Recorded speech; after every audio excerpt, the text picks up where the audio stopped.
what you want for me.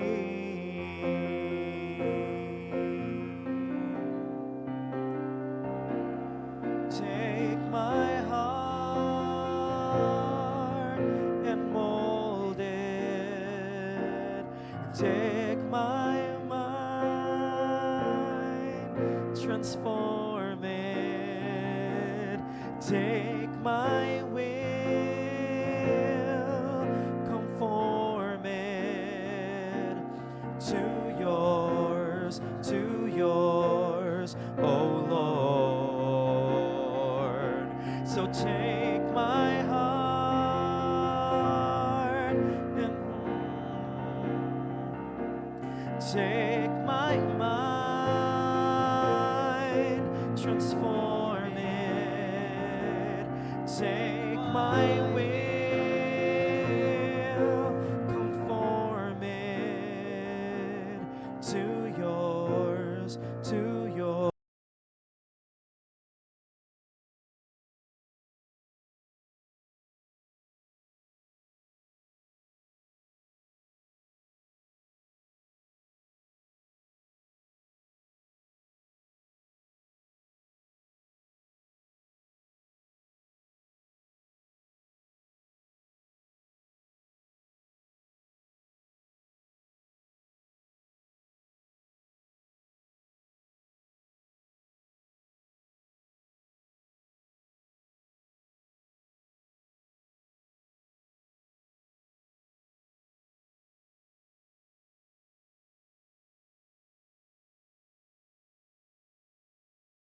The Lord.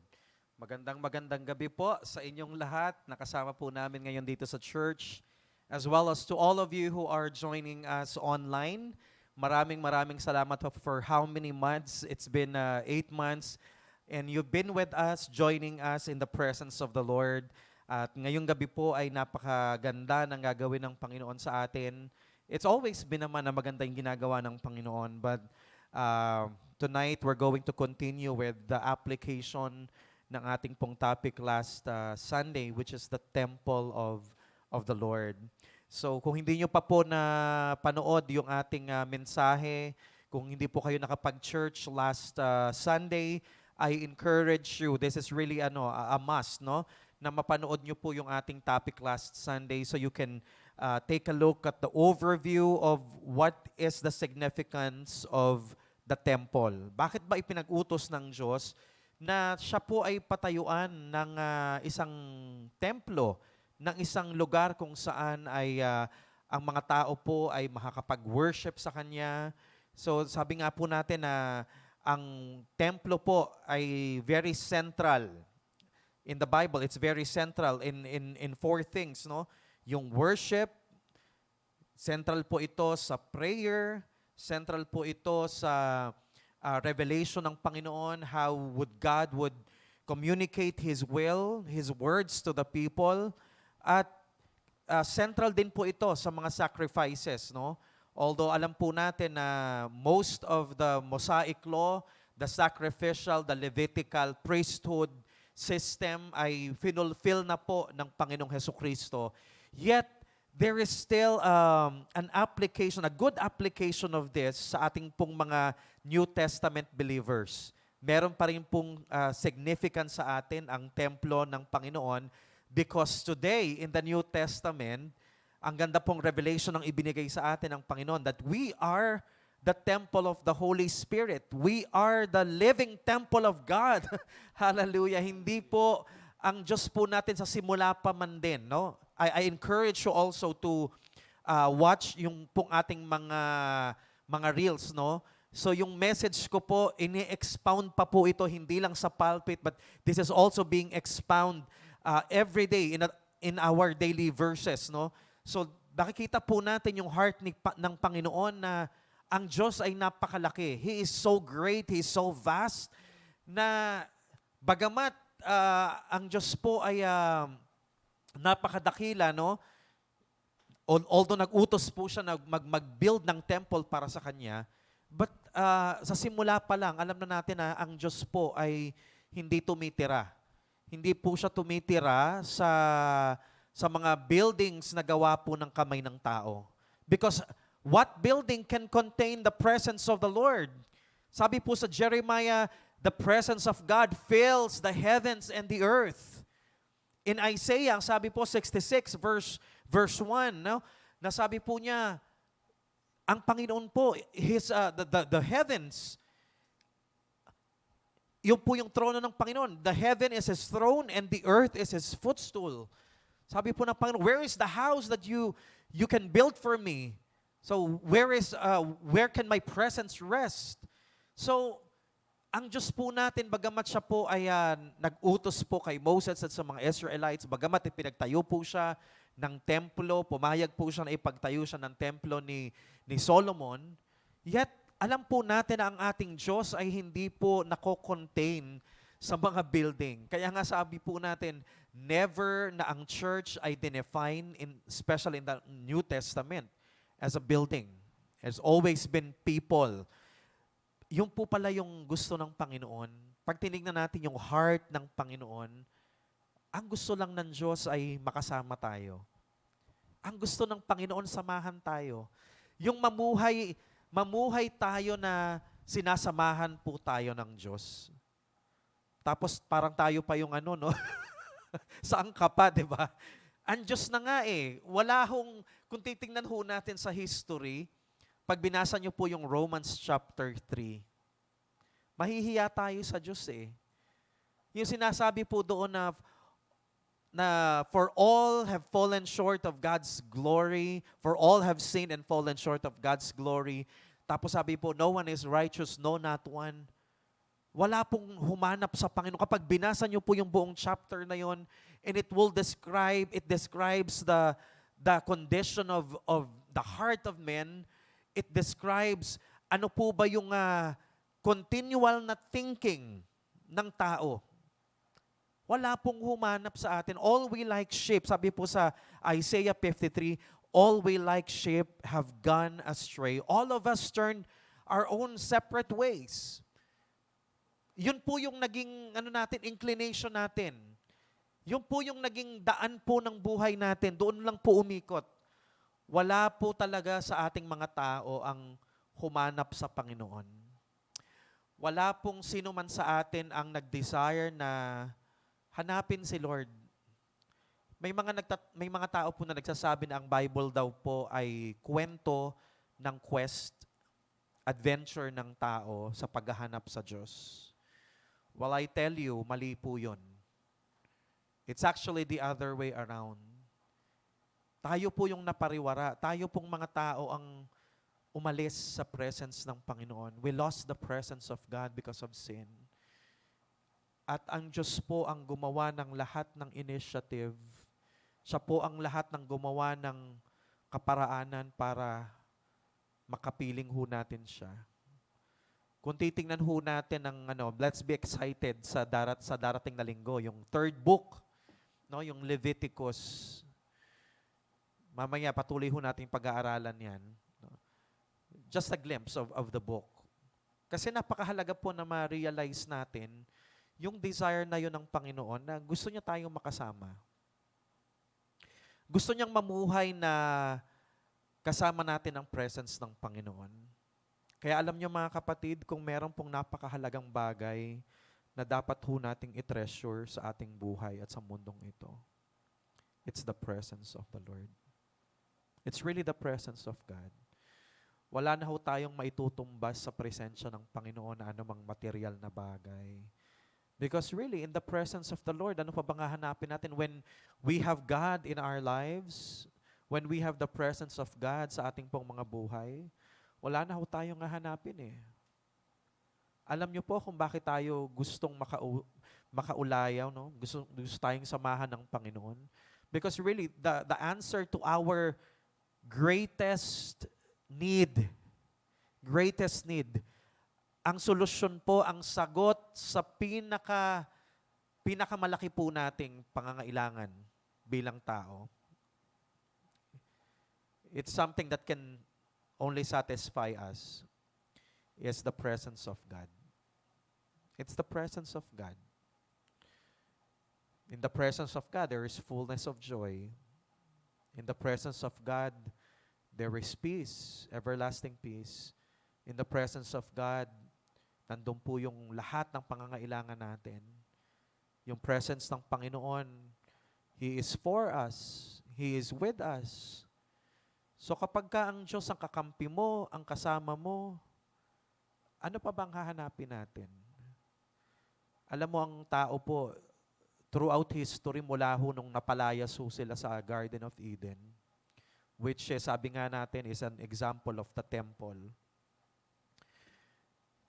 He's on His own. Ganun po tayo eh. We've been wandering this world, paikot-ikot ho tayo, we've been busy with our lives, with our daily routines, gigising ho tayo, magtatrabaho ho tayo, iikot ho yung araw natin na ganun ho. Pero without the presence of the Lord, there's really no happiness. People are looking for happiness in different places, in wrong places. People are pursuing happiness, yung mga bagay po na akala nila ay makakapagbigay ng value, makakapagbigay po ng importansya sa kanila, makakapagbigay ng totoong kahulugan ng kanilang buhay. But they're looking for happiness in wrong places. And they end up being miserable because instead of being happy, they end up destroying themselves because of sin. Yung mga akala nilang mga bagay na magpapasaya sa kanila, at the end, yun din po yung mga bagay na sumira sa kanila at sumisira sa kanila. Kaya wala eh. Wala sa mundong ito yung kaligayahan, wala sa mga bagay na material, yung totoong hinahanap nating fulfillment and happiness. Ang totoo nating kaligayahan ay nasa presence ng Panginoon. Really, it's the presence of the Lord. And it is my prayer sa pastor na i-share ho natin ng gospel because yung mensahe po ng gospel ni Jesus Christ will bring the presence of God sa buhay ng mga tao. Because the gospel is a message of reconciliation. Ito po ay pagbabati. Pinapagbati po natin ang mga tao sa Diyos. We reconcile people to God. We make peace with God. Through the gospel ni Jesus Christ, it's the finished work of Jesus Christ on the cross. God is in Christ reconciling the world to Himself. Yun po yung mensahe ng church. Yun po yung mensahe natin sa world na ito. Because without the presence of the Lord, ang mga tao po, they are lost, they are miserable, at papunta po sila doon sa eternity na yun din ho ang hell. If I will define hell in a simplest form, sabi ko nga po sa inyo, hindi ho yung uod na hindi namamatay ang nakakatakot sa hell. It's not the fire na hindi na tuloy-tuloy po na walang na forever na hindi ho na quench yung fire doon sa hell. It's not the demons na nandoon po sa hell. Hindi ho yung nakakatakot doon sa hell. Alam niyo what is hell? It's a second death. What is hell? It's being in this place of torment without hope of, being saved from that place. Wala hong pag-asa na makaalis ka doon sa lugar na yun. You are being tormented in that place forever and ever without hope of, going away from that place. You are stuck in that place forever without the presence of God.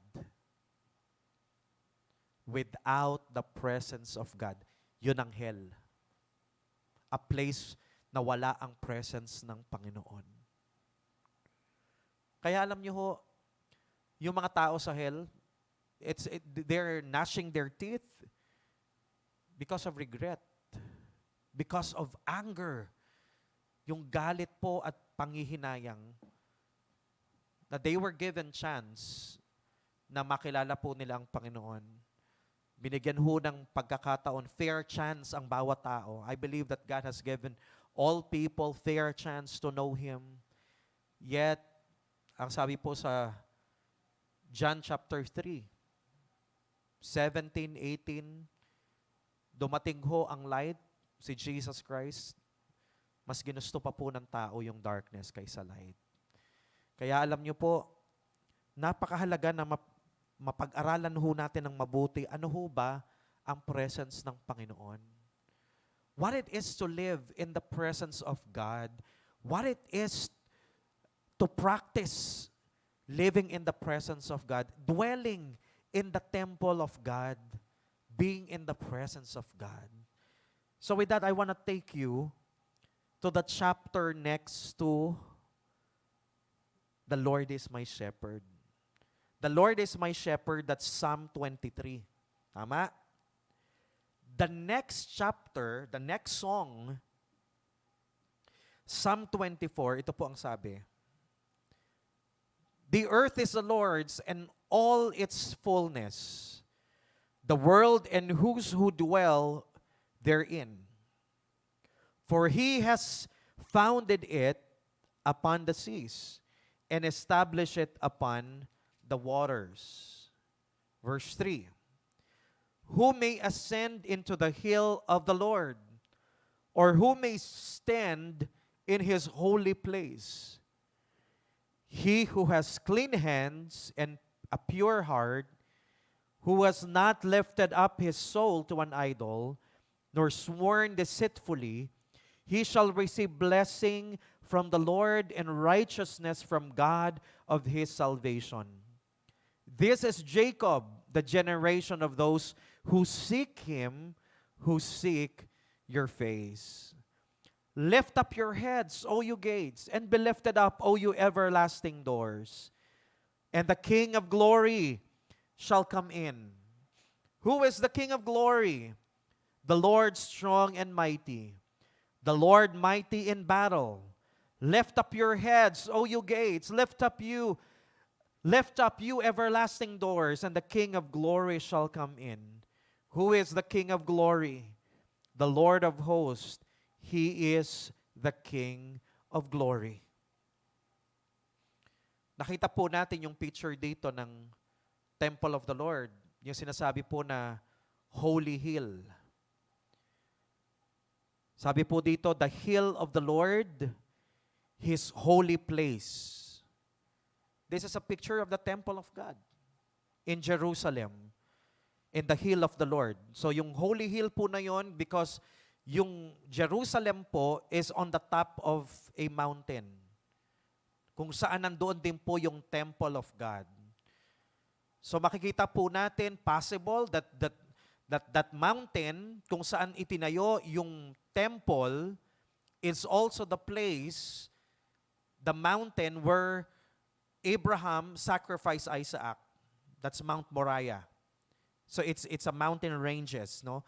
Marami po yung yung kabundukan na yan ay malawak.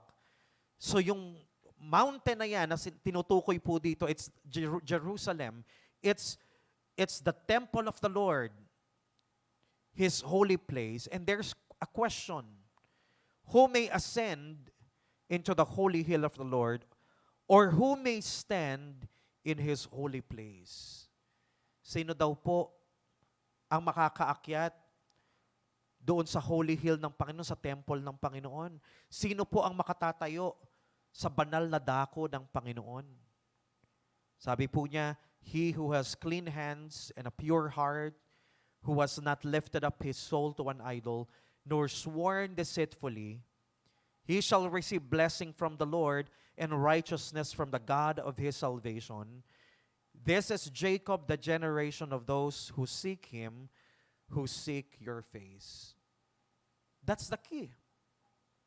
That's the key to stand in the holy place of God.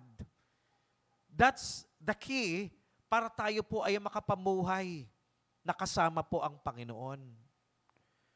Kasi, bago po yung verse 7, ang sabi po doon, lift up your heads, O you gates, and be lifted up, you everlasting doors, and the King of glory shall come in. Bago po natin maranasan yung King of glory to come in, We have to realize yung mga first verses. Kailangan magkaroon po tayo ng awareness sa holiness ng Panginoon. Kailangan po magkaroon tayo ng awareness na yung church ng Panginoon, yung church, the temple is holy. Bago natin maranasan yung pagpasok ng King of Glory, the Lord strong and mighty, mighty in battle, bago ho natin maranasan yung pagpasok ng King of Glory, kailangan ho ma-realize natin yung holiness ng Panginoon sa kanyang holy place, sa kanyang temple. That is why napakahalaga po na mapag-aralan ho natin yung holiness ng Panginoon in Leviticus. Now, if you're going to look at Exodus, inutos po ng Panginoon na mag-build ng tabernacle. Si Moses at ang mga Israelites. Kinomission po ng Panginoon si Moses at ang mga Israelites to make him a temple. Yung movable temple, yung tabernacle po nila, inutos po niya yung mga furnitures.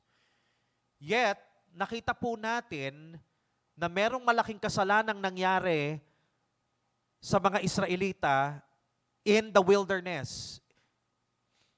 Nung ibinigay ng Panginoon ang Ten Commandments, yung tablets, pinaakyat po niya si Moses sa Mount Sinai para ibigay po yung tablets, no, ng Ten Commandments. Pero alam po natin na nangyari, pagbaba po ni Moses, dala-dala po yung mga bato, no? Bakit nagkakagulo? Ba't ang ingay ng mga tao, no? Pagbaba niya, sabi niya, meron bang war? No, it's not a sound of war. It's a sound of party. It's a sound of rejoicing. Merong feast. At alam po natin kung anong inabutan nila Moses at ni Joshua. It's the people of Israel worshiping the golden calf. Gintong baka. And because of that, the anger of the Lord kindled against Israel. Galit ho ang Panginoon. Pagbukas po ng aklat ng Leviticus, ang nakalagay po doon, kinakausap ng Diyos si Moses from the tabernacle. Kinakausap po ng Panginoon, ito, verse 1. Leviticus 1 verse 1. Now the Lord called Moses and spoke to him from the tabernacle of meeting. Ano ibig sabihin ng from? Na preposition. Wala po si Moses sa loob ng tabernacle. Hindi ho makapasok kahit si Moses. Nandoon po yung temple, nandoon nagsasalita si God, yung presence ng Panginoon doon sa temple, pero si Moses, he's out of the temple. Nasa labas ho, kinakausap ng Panginoon si Moses sa labas ng temple. Ano ang nangyari? Bakit hindi kinakausap ng Panginoon si Moses inside the tabernacle? Yung po yung prior na nangyari. It's because of the sin of the Israelite na hindi po sila makapasok sa temple ng Panginoon. And if they do, they will be killed by the presence of the Lord. They will die in the presence of the Lord. Mamamatay ho sila sa presence ng Panginoon.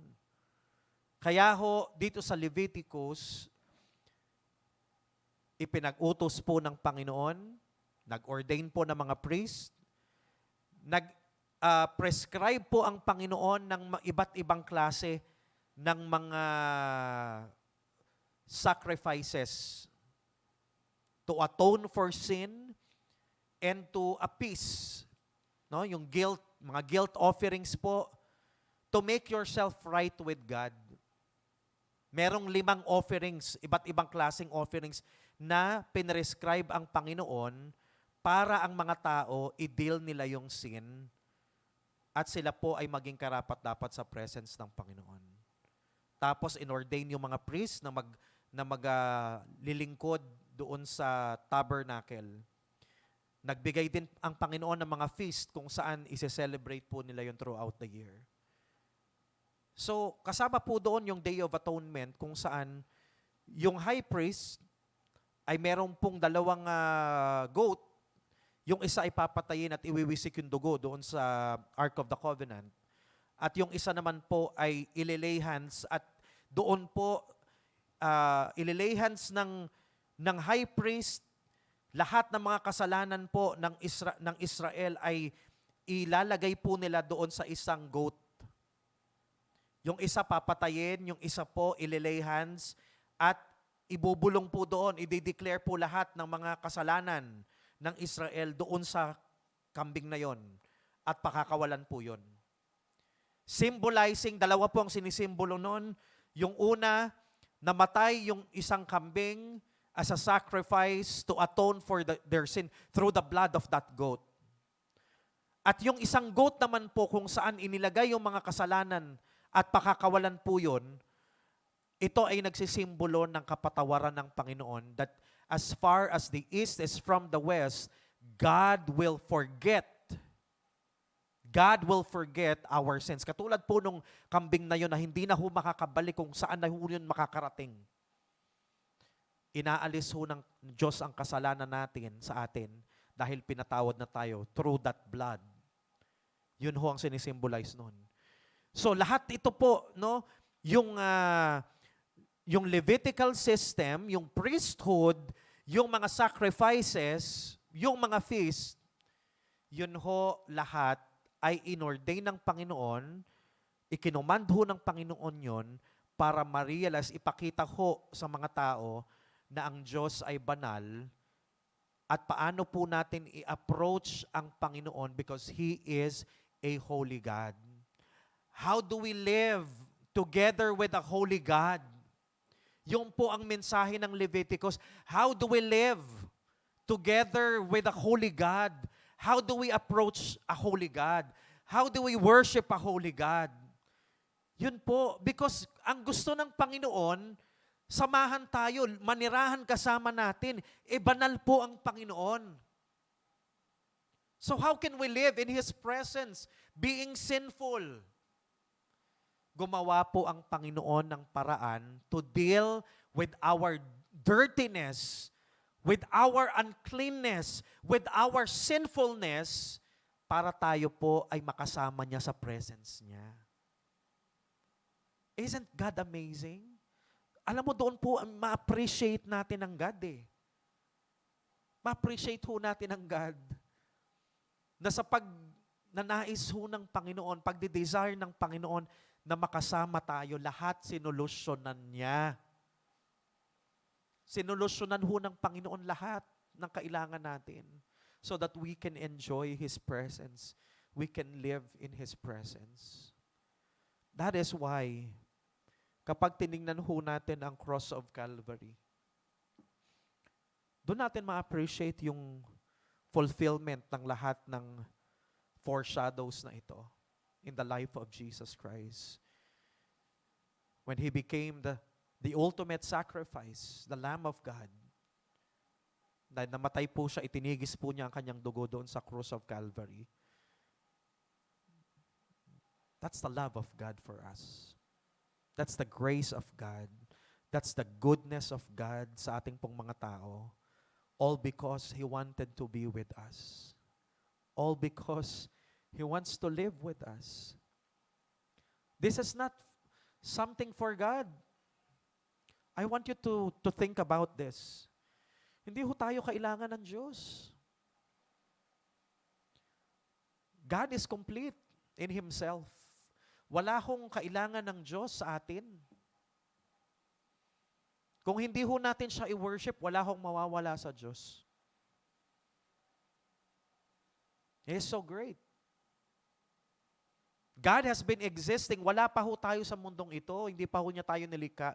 God has been existing for eternity past. Nag-exist na ho siya. They are in perfect communion, the Father, Son, and the Holy Spirit. Wala ho siyang kailangan sa atin. Kung ang Diyos ho ay nag-utos na yung nagdi-desire ho siya na makasama tayo, it is for our benefit. It is for our benefit. Kung gusto po ng Panginoon na tayo po ay makasama, to be with us, it is for our benefit. Wala ko siyang makukuha sa atin.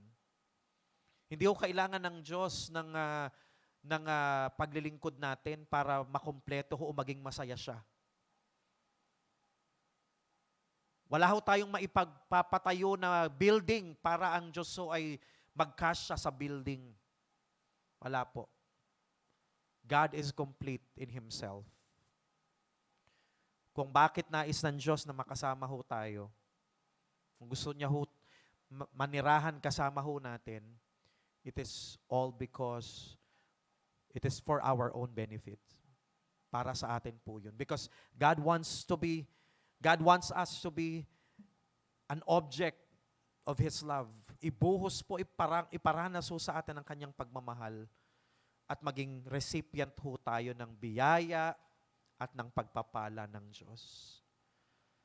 So the question is, ganun din ho ba ang gusto natin? Kung ang desire ng Diyos ay samahan tayo, manirahan kasama natin, is it also our desire, church, that we want to live with Him? Na gusto nating everyday ma-experience natin yung pagsama ng Diyos sa atin.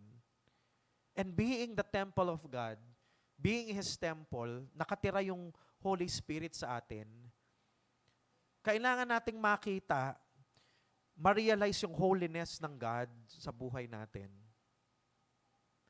Kailangan nating maintindihan yung na ang presensya ng Panginoon ay banal. Minsan, ito po, nakapanood ho ako ng isang video clip ng isang pastor na nangangaral na ang sabi niya, hindi na raw ho tayo kailangang humingi ng tawad. Siguro i-share ko po yan minsan sa group natin. Para lang kayo mismo, pag-aralan nyo at marinig nyo yung arguments, no? Sinasabi po ng pastor na finish na yung yung work ni Jesus sa cross. So kung tayo ay pinatawad dahil sa finished work ni Jesus Christ, na-save tayo sa finished work ni Jesus Christ, wala nang silbi na tayo ay hihingi pa ng tawad sa Kanya. Kasi forgiven na tayo. Dinil na raw ni Jesus Christ yung ating sin, yung past, the present, and the future sa Calvary. So hindi na raw tayo kailangan humingi ng tawad. Nakakalungkot ho, isa sa mga proponent ng idea na yan ay nakausap ko po nung ako ho ay nagba-Bible study doon sa church na pinanggalingan natin. Isa po siya sa mga leaders doon. So, nakakatakot ho yung ganong idea, no? Kasi, ibig sabihin ba, tayong mga Kristiyano, dahil saved na tayo, anong pananaw natin sa kasalanan? Is sin no longer sin because namatay na si Jesus sa cross? Wala nang reality ang sin? So kahit nagkakasala tayo, hindi na tayo dapat makonsensya? Hindi na natin siya dapat i-deal kasi tapos na eh. Pinatawad na raw tayo. So yung everyday na hindi pa tayo perfect at gawa pa rin tayo ng kasalanan sa isip, sa salita, sa agawa natin, sa emotion natin, how do we deal with that? Kasi Holy Spirit naninirahan sa atin. We are the temple of the Holy Spirit eh. He is holy, yet, practically and in reality, hindi pa tayo perfect. So everyday nakakagawa pa tayo ng kasalanan. So how do we deal with that? Yung holiness ng Panginoon at yung realidad na nagkakasala pa tayo.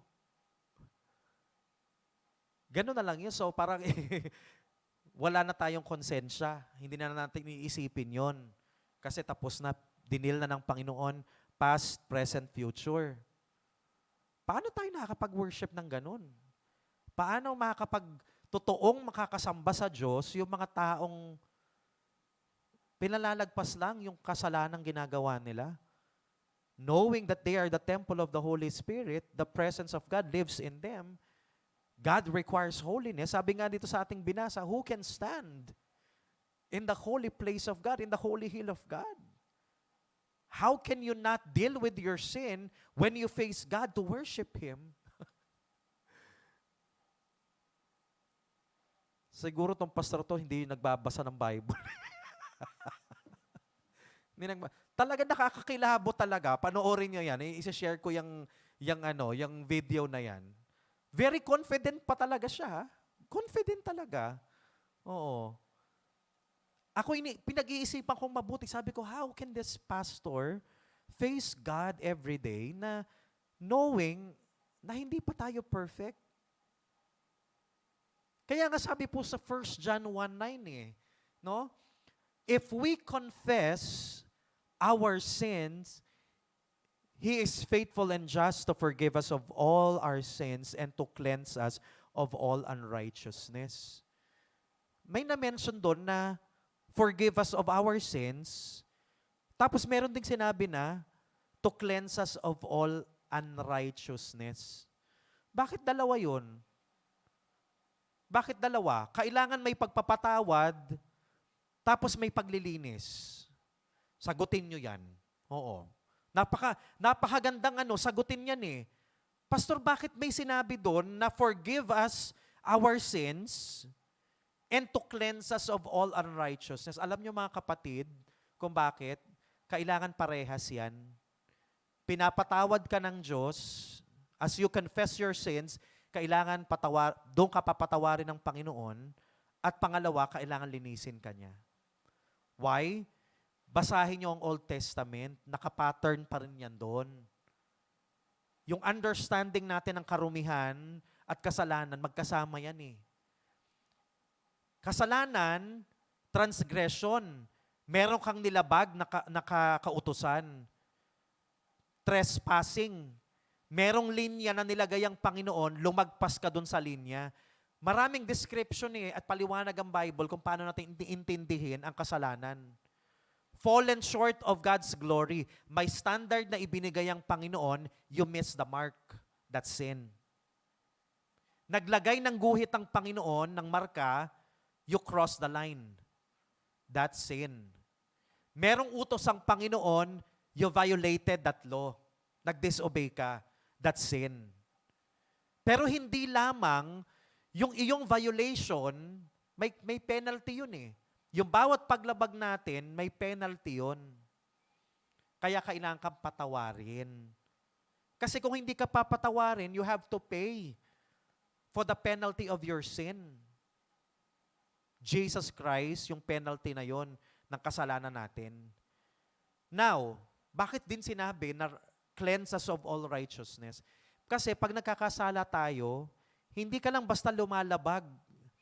Hindi ka lang basta lumalabag sa utos ng Diyos o na-offend mo si God because of your transgression. Nagiging marumi ka rin. Because of your sin, contaminated ka. Narumihan ka rin. Naging marumi ka sa harapan ng Diyos. So dalawa, na-offend mo si God because you violated His laws, and naging marumi ka, na-defile ka because of sin. Kaya kailangan linisin ka din. So, hindi naman po pwede na pinatawad ka ng Diyos pero marumi ka pa rin. Paano ka magiging kalugod-lugod sa harapan ng Diyos kung marumi ka pa rin? So both has to be dealt with. Kailangan patawarin ka ng Panginoon para yung penalty ay hindi mo pagbayaran. Kailangan kang linisin para yung konsensya mo ay hindi ka uusigin at maging malinis ka rin, bumalik ka sa pagiging righteous sa harapan ng Panginoon. If we confess. If. Ibig sabihin po nung conditional pala yun eh. Conditional. Maraming hindi ho nakakaintindi ng Bible, nakakalungkot. Kaya nagkakanda mali-mali ho ang mga doktrina. Oh. Tayo po na mga temple ng Panginoon, we need to be conscious of the holiness of God. Kasi kaya nga Holy Spirit, we are the temple of the Holy Spirit. Ang nakatira sa atin ay banal na Spirit. Banal ang Diyos na nakatira sa atin. Yung Diyos na gusto sumama sa atin, manirahan kasama natin, He is holy. Para ho tayo, mangyari ho ito, magkaroon ng katuparan ito na tayo po ay makapamuhay kasama ang Diyos, naging sacrifice si Jesus Christ. The blood of Jesus made a way for us to be forgiven, to be sanctified, to be made holy, so that we can live with God. Yet every day, nakakagawa pa rin po tayo ng kasalanan. So we always go back to the sacrifice of Jesus. As we confess our sin, ang ibig sabihin ng confession ay, you are agreeing with God na yung ginawa mo ay mali. Na yung ginawa mo ay kasalanan. As you confess your sin to God, you are telling God, Lord, I agree that this is a violation of your law. I have violated your law. Forgive me, God. I have sinned against you. Kung titingnan niyo po yung si David, the man after God's own heart, makikita ho natin kung bakit ho siya tinawag na man after God's own heart. Pag binasa ho natin yung Psalm 51,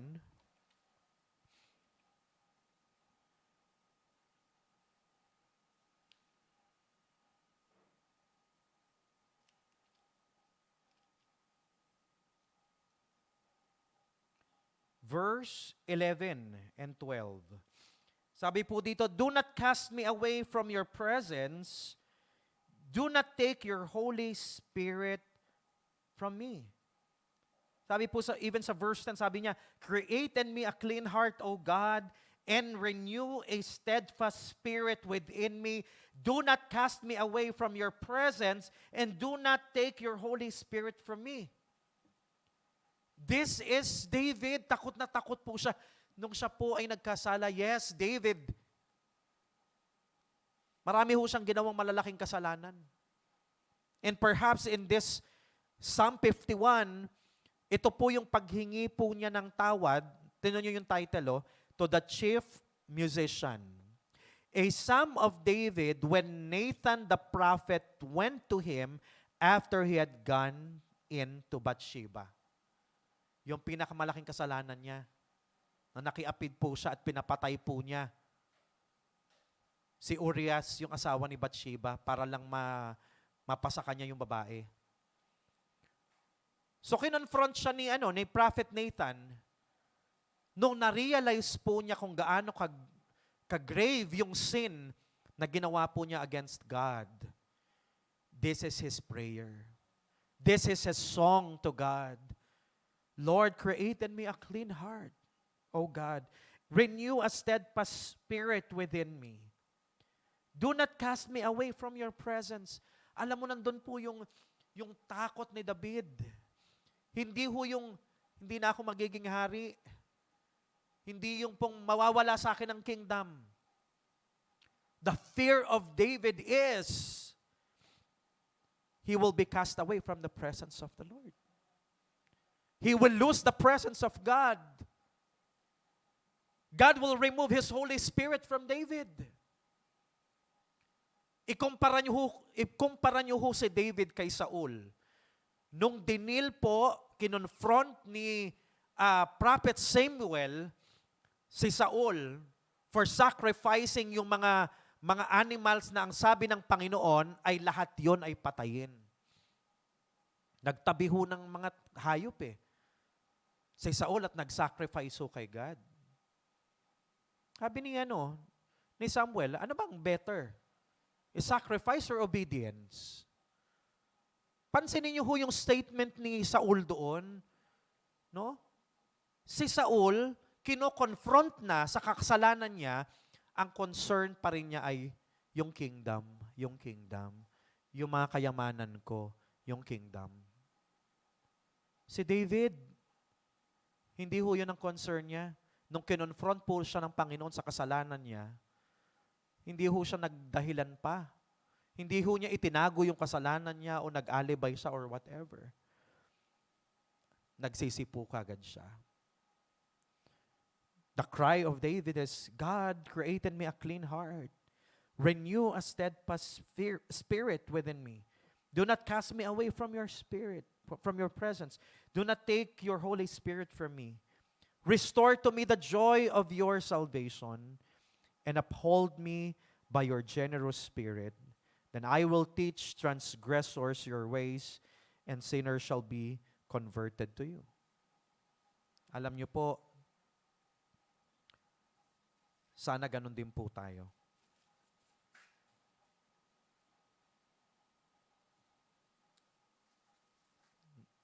I pray na ganun din po tayo. Wag ho nating tingnan na, ay maliit lang yung kasalanan ko. Maliit lang. Hindi na mapapansin niya ng Diyos.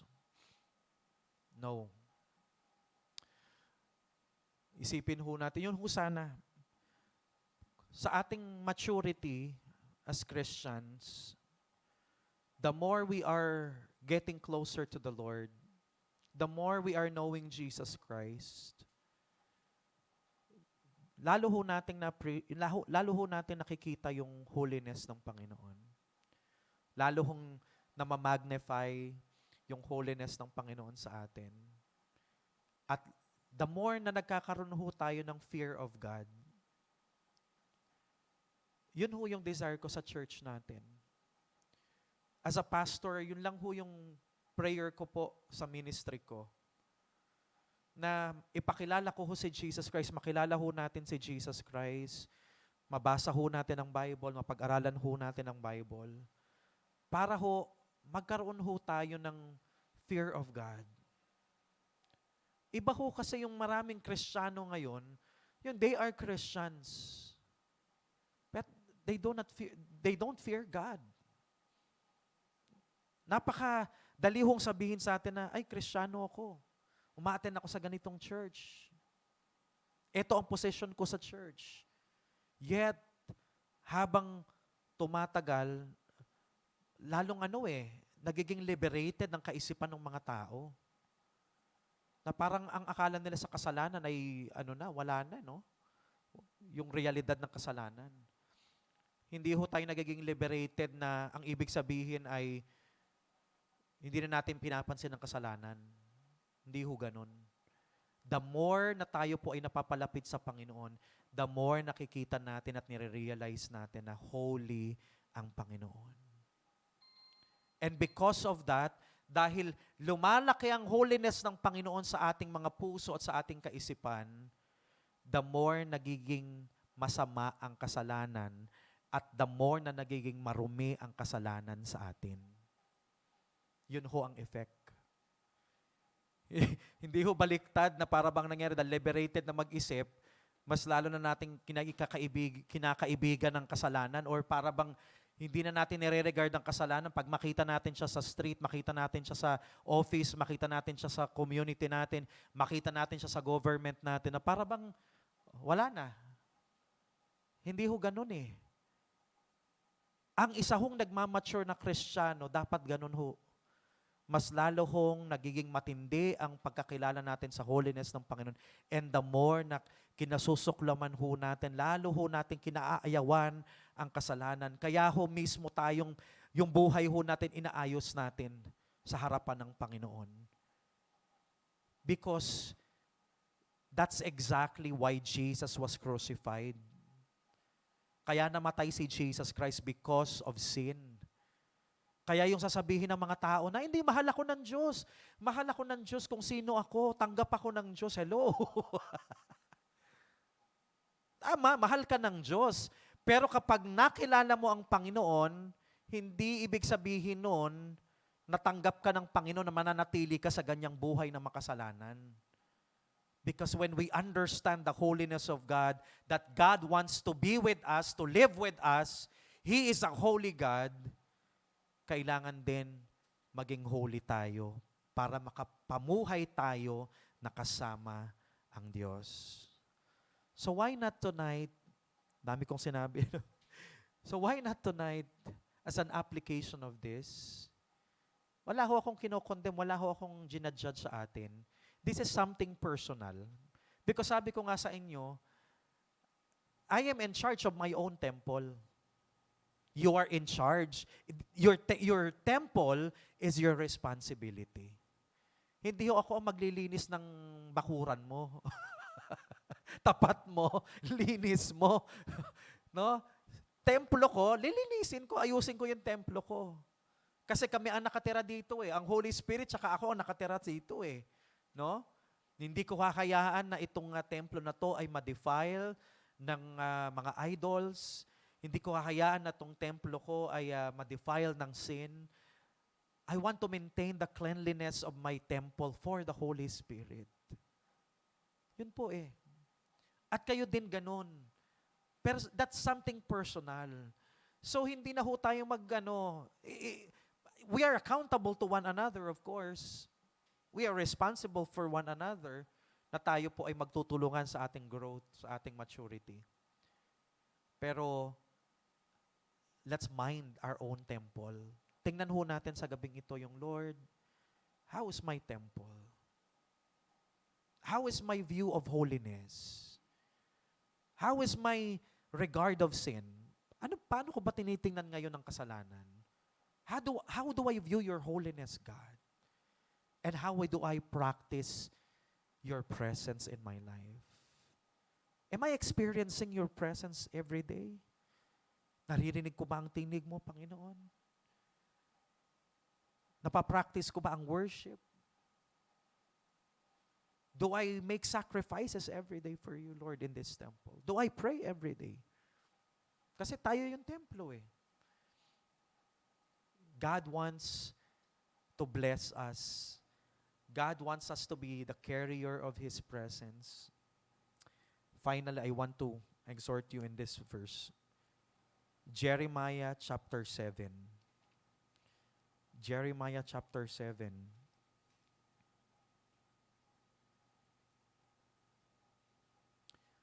Verse 3. Thus says the Lord of hosts, the God of Israel, amend your ways and your doings, and I will cause you to dwell in this place. May ayusin nyo yung buhay nyo. Itama nyo yung ways nyo, yung pamumuhay nyo, and I will cause you to dwell in this place. Verse 4, tingnan nyo to. Do not trust in these lying words, saying, the temple of the Lord, the temple of the Lord, the temple of the Lord are these.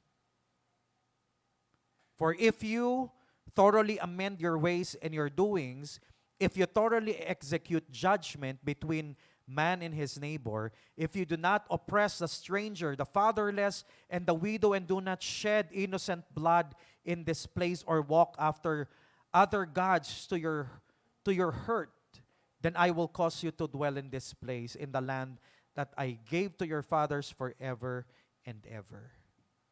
Sabi niya, do not trust in these lying words saying the temple of the Lord, the temple of the Lord. Yung mga Israelita during that time, na overconfident na sila eh.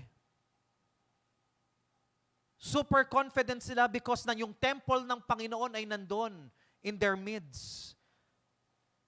Na kahit nabubuhay sila in wicked ways, sabi po doon, oppressing the poor, the fatherless, doing injustice, confident pa rin sila that our lives will be okay because the temple is there. The temple is there. No. Hindi ho sapat na sabihin natin, we are the temple of the Holy Spirit. Hindi ho sapat na i-claim natin na tayo ang templo ng Diyos. If we are not living up to God's holiness, hindi ho tayo matutulungan ng Panginoon during the time na nasa disaster ho tayo. Why? We are not living up. Yung totoong presence ng Panginoon ay wala sa atin. The physical temple is there, standing in the midst of Israel. Yet the presence of God is not there. It's just the building. Kung hindi ho tayo mamumuhay sa kabanalan ng Diyos, being the temple of God, para tayong yung temple lang doon. We are just the building there, walking building ng temple. But the presence of God is not there. The presence of God is not there. Kaya kapag kami ginagawa tayong mga ministries or anything, because we have not amend our ways to God, di ho natin ma-experience yung presence niya. Wala hong favor ang Panginoon. Wala ho yung pagsama ng presensya ng Panginoon sa ginagawa natin. It's all because we have not amend our ways before God. So how can we live in the presence of God? With clean hands and a pure heart.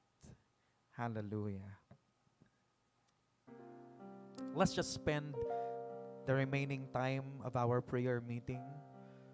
So just reflect on God's message tonight. Hallelujah. Tonight is just between you and the Lord.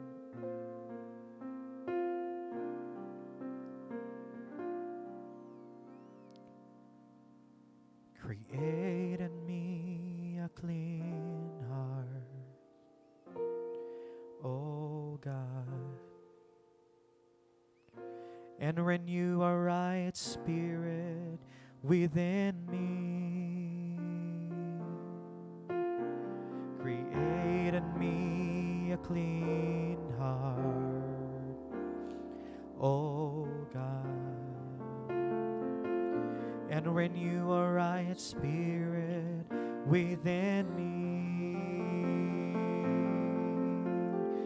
Cast me not away from thy presence, O Lord, and take not thy Holy Spirit from me. Restore unto me the joy of my salvation, and renew a right spirit within me. Create in me a clean heart, O God, and renew a right spirit within me.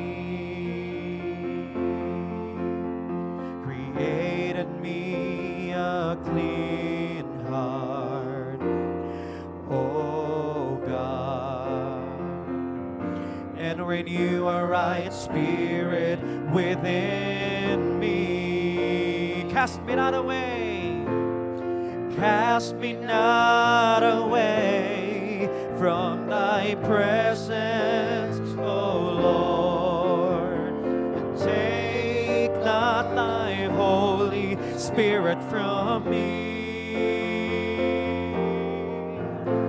Restore unto me the joy of my salvation, and renew a right spirit within me. Oh, cast me not away from thy presence, O Lord, and take not thy Holy Spirit from me. Restore unto me the joy of my salvation, and renew a right spirit within me. Singing it to the Lord. Oh, cast me not away from thy presence, O Lord, and take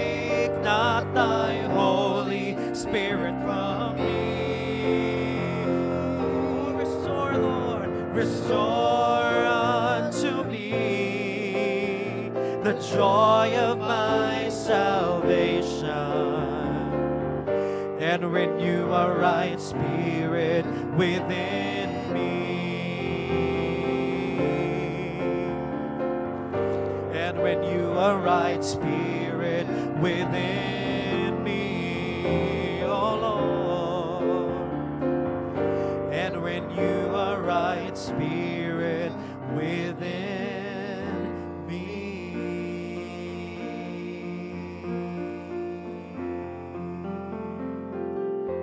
Yes, say it to the Lord.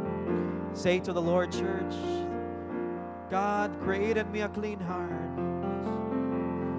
Create in me a pure heart, Lord. Hallelujah. Lord, we are concerned about the cleanliness of our heart. We are so concerned, Lord, about the cleanliness of our temple. Hallelujah. Create in us a clean heart, Lord. Holy Spirit, search our hearts. For who may stand in the holy place of God, who may ascend to the holy hill of God? Those who have clean hearts, those who have clean hands. Hallelujah.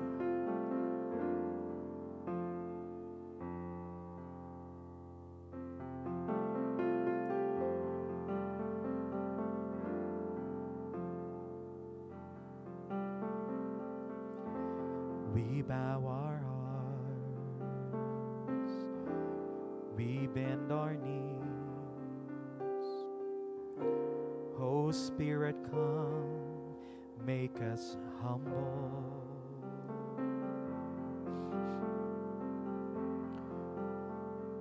We turn our eyes from evil things. Oh Lord, we cast down our idols. So give us clean hands, give us pure heart. Let us not lift our souls to another. Give us clean hands, give us pure hearts. Let us not lift our souls to another.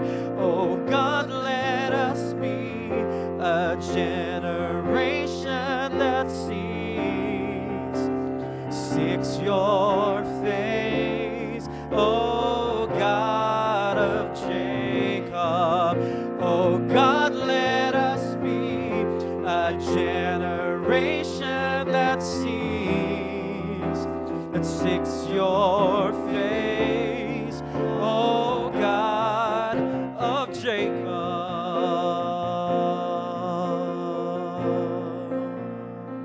Sing it again, church. We bow our hearts, we bend our knees, we bend our knees. Oh Spirit, come, make us humble. We turn our eyes from evil things. Oh Lord, we cast down our idols. So give us clean hands, give us pure hearts. Let us not lift our souls to another. So give us clean hands, give us pure hearts. Let us not lift our souls to another. Oh God, let us be a generation that seeks your face. Oh God of Jacob, oh God, let us be a generation that seeks your face. Oh God of Jacob, a generation that seeks your face, O God of Jacob. Oh God, let us be a generation that seeks your face, O God of Jacob.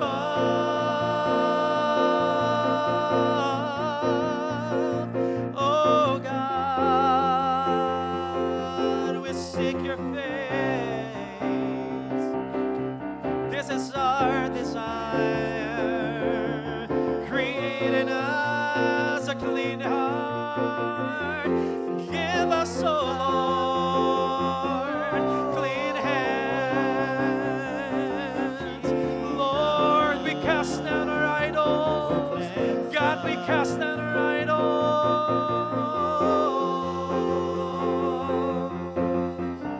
Oh God, we amend our ways. We want to be holy before you, oh God. Holiness unto the Lord. Holiness unto the Lord. Yes, this is our desire, Lord. Hallelujah.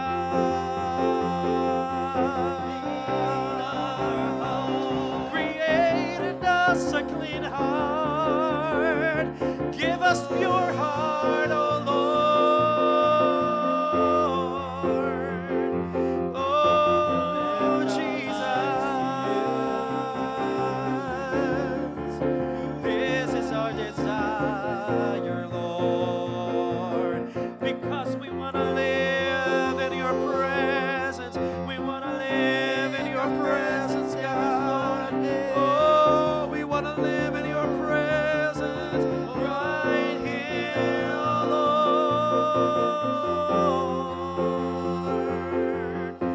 Oh, be holy, for you are holy, for you are holy, you are holy.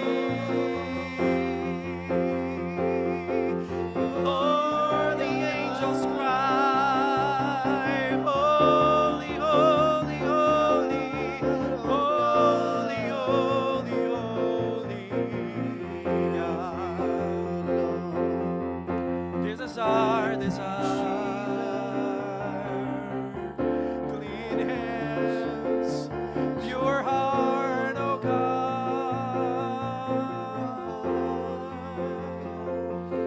Righteousness,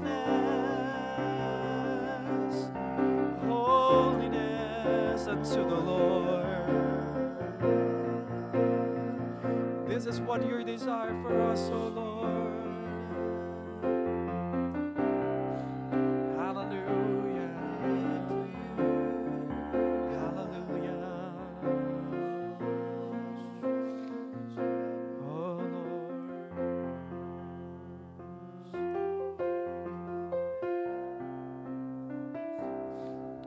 Hallelujah.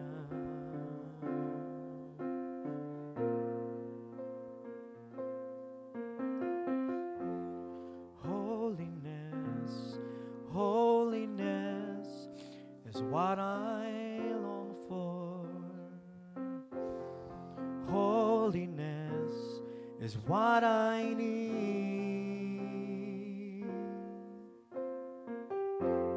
Holiness, holiness is what you want from me.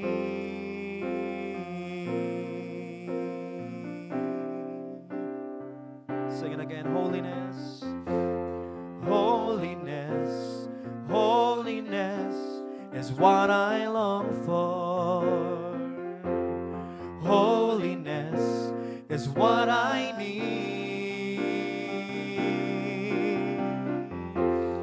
Holiness, holiness is what you want from me.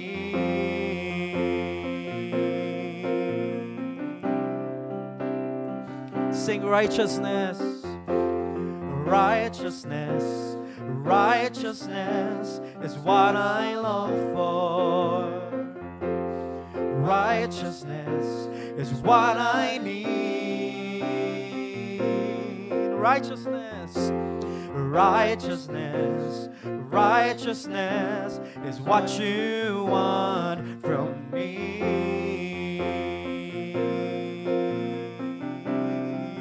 Lift it up, sing it again. Righteousness, righteousness, righteousness is what I long for.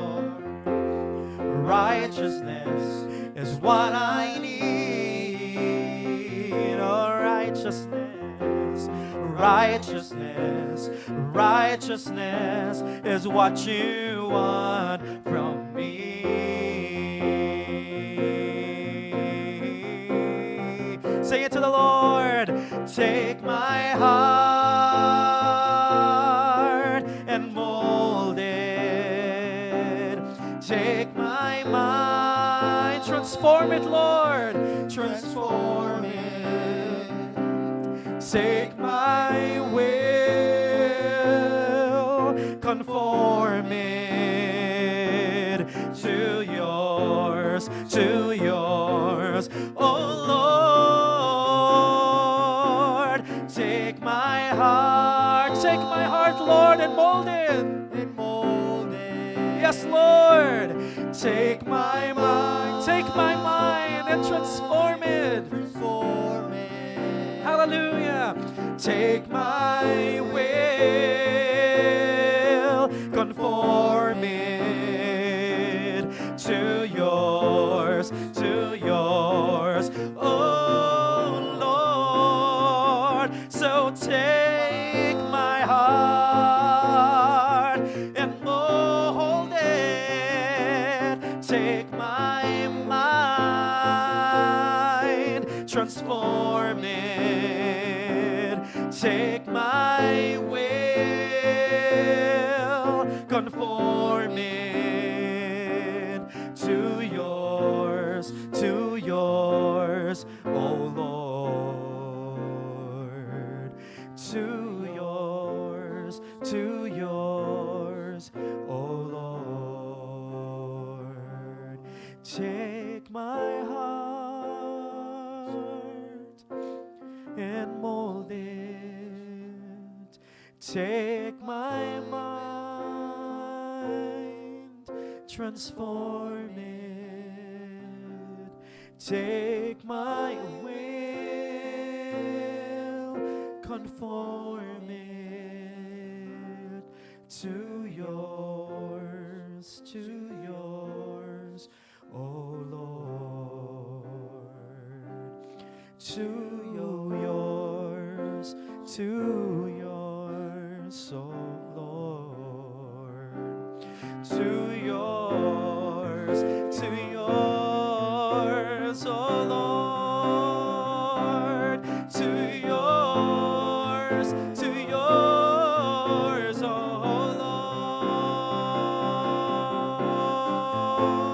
Lord. Take my heart, Lord. I am yours, Lord Jesus. God, we consecrate this temple for you. God, I consecrate my hands. God, I consecrate my mouth for you, God. God, I consecrate my heart for you, Lord. Oh, Lord, this is yours, Jesus. I consecrate my mind, Lord, for you. Hallelujah, hallelujah, hallelujah. Lord, take my will. I give my will, Lord. Conform it to yours, Jesus. This is our desire tonight. Oh,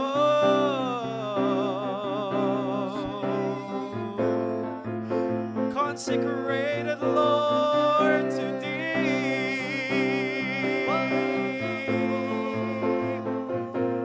Holiness, righteousness,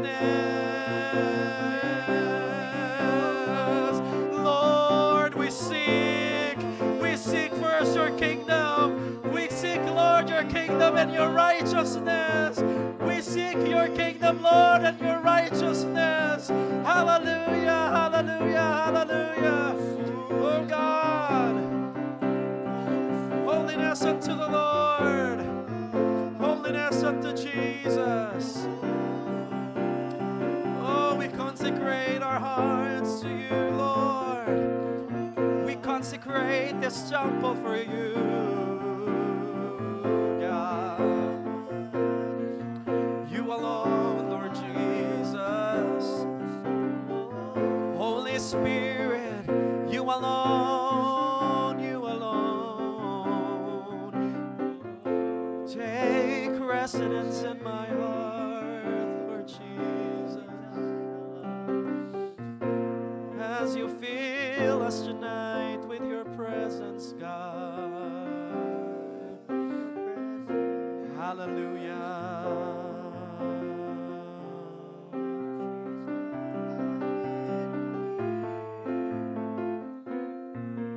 Hallelujah.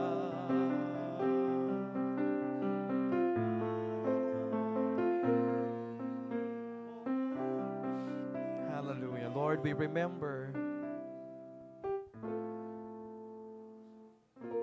when Solomon dedicated the temple, Lord. You fill the temple with your presence, with your Shekinah glory, Lord. Lord, as we consecrate our bodies, as we consecrate, Lord, these bodies as your temple, God, Lord, fill us with your presence. Fill us, Lord, with your presence. Let the glory of the Lord shine, Lord, in this temple. Let the glory of the Lord fill this temple. Hallelujah. Hallelujah, Jesus. Fill us, Lord, with your Spirit once again. Fill us, Lord, with your glory and your presence once again. Thank you, Father.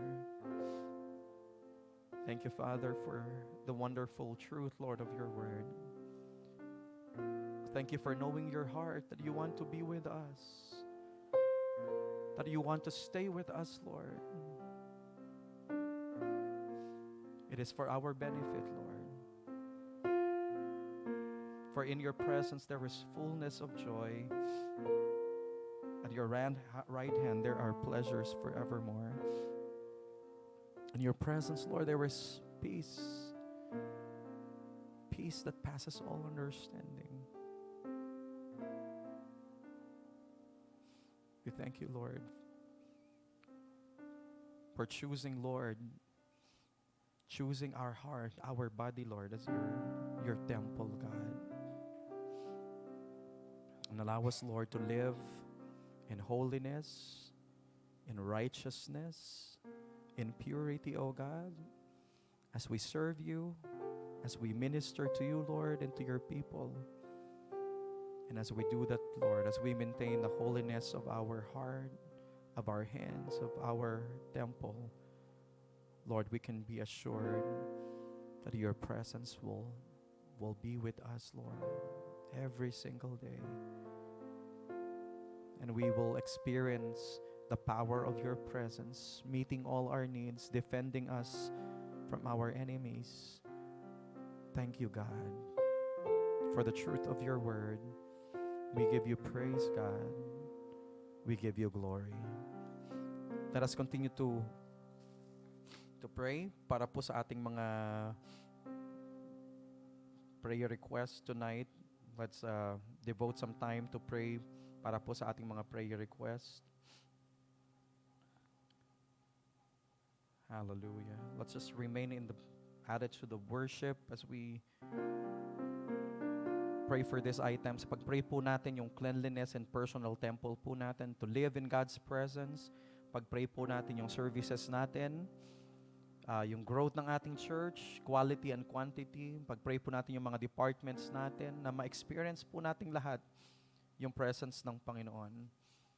Pag-pray po natin yung ating Sunday School for adults, yung ating ministry fair. Pag-pray po natin yung preparation natin for our first anniversary na magsa-start po this September. Ipag-pray po natin yung evangelization ng ating po mga barangay that mag-spill over po yung presence ng Panginoon sa mga barangay po, sa mga kabahayan na nakapaligid po sa ating church. Pag-pray po natin yung provision ng Panginoon sa lahat ng needs ng ating church, material, financial, yung mga workers po, additional workers. Pag-pray po natin yung mga outreach po natin sa mga police, sa mga barangay, at yung mga desire pa po nating institutions na gusto nating abutin para sa Panginoon, like yung mga schools. Pag-pray niyo po si Pastor, ang mga officers natin, ang mga workers natin. Pag-pray niyo po ang ating mga kapatiran, no? If you know someone who's sick, pag-pray nyo po. Provision for His people. Medyo nakita po natin yung inflation talagang ako po mismo, dahil ako po yung namamalengke sa amin. Ramdam ko talaga ho yung pagtaas ng mga bilihin. Especially sa bigas pa lang, no? Bigas. Yung mga dating nasa 40 plus na mga bigas, ngayon talagang nasa 60 na.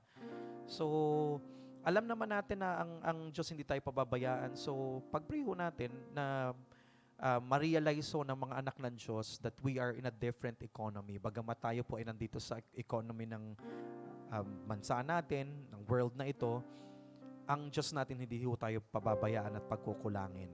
Amen? Blessings upon our partners, supporters, at yung mga faithfully and cheerfully na nagbibigay po ng kanilang kaloob na patuloy pong tugunan ng Panginoon ang lahat ng kanilang pangangailangan. I-honor ng Lord yung kanilang faith and obedience. So yan po yung mga prayer concerns natin sa gabing ito. That as we have sought the presence of the Lord tonight, alam po natin na ang Diyos ang siyang tutugon sa lahat ng ating mga needs. As we seek first the kingdom of God and His righteousness, all of these things shall be added to us. Amen? Sige po, tayo po ay manalangin.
shall reign.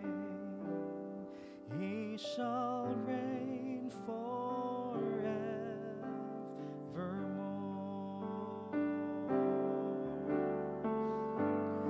Emmanuel,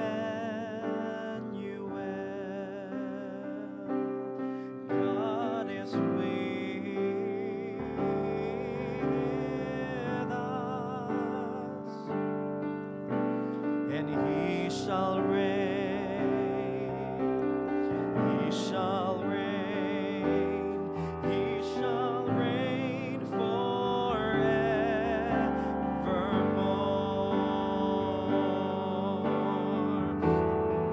Let's lift it up. Let's crown Him King. Crown Him King of Kings. Let's crown Him Lord of Lords. Crown Him Lord of Lords. Wonderful Counselor, the mighty God. He is Emmanuel, God with us. Emmanuel, God is with us, and He shall reign. He shall reign. He shall reign. He shall reign forevermore. He is Emmanuel. Emmanuel, God is with us, and He shall reign. He shall reign. He shall reign. He shall reign. He shall reign. He shall reign. He shall reign. He shall reign. He shall reign forevermore.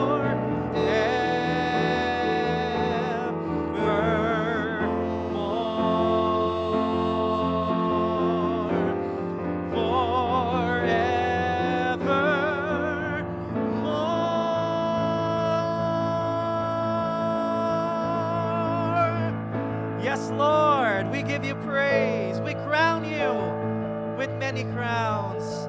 Hallelujah. You are Emmanuel.